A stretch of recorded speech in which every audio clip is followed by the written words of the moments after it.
Cover three in football is one of the more basic coverages that you'll find on a football field, whether it be a Friday night at a high school game, Saturday at a college game, or even Sunday in the NFL. Most teams run cover three because it's a safe coverage that helps support the run fits. In this video, we're going to show you the different types of cover three and the ways that you can identify the different types. So the two types that we're going to be looking at in this video specifically are the spot dropping cover three, also known as country cover three. And then we're going to talk a little bit about man matching cover three, which is popularized by Bill Belichick and Nick Saban, but we'll cover that later in the video. So the first type of cover three is going to be what is known as country cover three, but it's essentially your spot dropping. What spot dropping means is, yes, you're dropping to a spot. So essentially what the four underneath coverages are in cover three are the flats, which is technically anything outside of the hash that extends all the way to the sideline. And then inside of the hash marks, you're going to find what's called the hook curl zone, okay?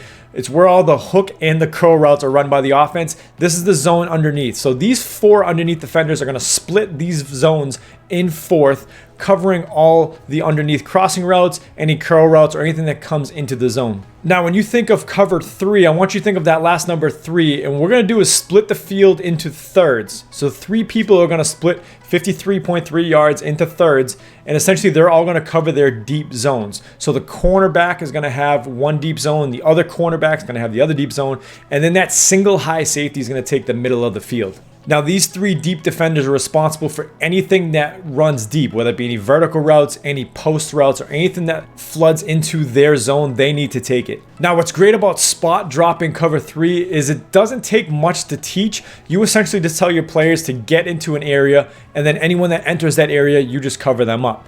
This coverage is great for run fits because you can tell your underneath defenders play aggressive to the run. That way in a 4-down front, you're usually getting about 8 hats to the football and can play super aggressive to the run. Where it is a little bit vulnerable is in the passing game, because if you have everyone just staring at the quarterback running to a zone, they're obviously not going to see players that are crossing behind them. And a lot of teams can manipulate country cover three just by simple route concepts such as flood concepts, snag concepts, and so on and so forth. The other disadvantage of running something like a spot drop cover three is that teams can take advantage of the seams, meaning they could send 4 verts right down the middle of the field.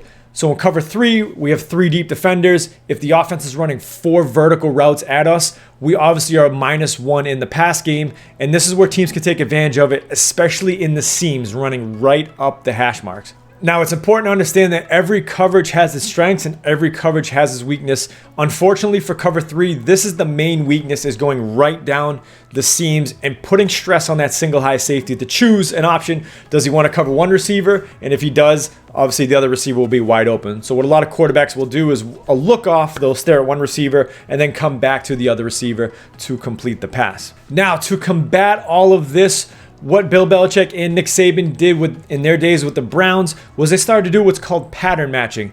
And digging through history a little bit, I know Nick Saban doesn't exactly take credit for inventing this concept, but he sure as hell popularized it, him and Coach Belichick, when they were coaching with the Cleveland Browns. But essentially what they said is, why are we just spot dropping when we can actually be pattern matching and man matching these routes? So when we talk about pattern matching, we're talking about actually matching the pattern or the route that the offensive player is running. So for instance, if the offensive player runs a streak or a go route, he's going to match that pattern because there's only a certain amount of other concepts that the other receivers can run. If you have a player running a streak, you're not going to have a player running a post. He's probably going to run either another streak or some sort of in route. So what Belichick and Saban did was they narrowed it down to what are these concepts and routes that these other teams are running that's coupled with all of these other concepts and routes. So for instance, if you get out by number 2, you're probably getting some sort of curl or some sort of slant. So what that means is certain defensive players like the corner and the inside linebackers can now be aware of the patterns or the routes that the other teams are running and anticipate what's happening with the route combination. So this is where they took this old style of country cover three, spot dropping, and really made it their own and understanding pattern matching and getting routes knocked off balance, but also being able to put themselves in a position to make a best play possible on the football based on what the offense is running. But essentially what you have is zone coverage concepts, but with man principles, meaning if this receiver does this, then I'm going to cover him the entire way. So what we just talked about before is if that number 2 receiver runs vertical up the field, then that's the weakness in the cover 3. In these man matching and pattern matching principles, if number 2 goes vertical up the field, that outside linebacker is just going to match him up the field and run with him. So a lot of coaches will have rules that are often, if number 2 goes vertical or if he goes out, the outside linebacker is going to take him. If he goes in or anything else, he's just going to spot off and drop to his flat coverage. So this is where a lot of teams, especially nowadays, will use these man matching principles where they're doing their spot dropping based on what the man in front of them is doing. So if their man runs a certain route based on the coach's rules, he's just going to take that man to his zone coverage. Obviously, if something else happens, he's just going to zone off into it. So it made cover 3 a lot less vulnerable to get beat and picked on by certain offensive concepts. And of course, cover 3 being one of the more premier coverages to run, offenses need to find a way to pick on this. They finally found a way. And then this match principle kind of threw a wrench in everything because it looks like man coverage. However, in the back end, defenses are just using their zone principles, but using pattern matching techniques to get to where they want to be. So that's cover 3 in a nutshell, both from a spot dropping standpoint and from a pattern matching standpoint.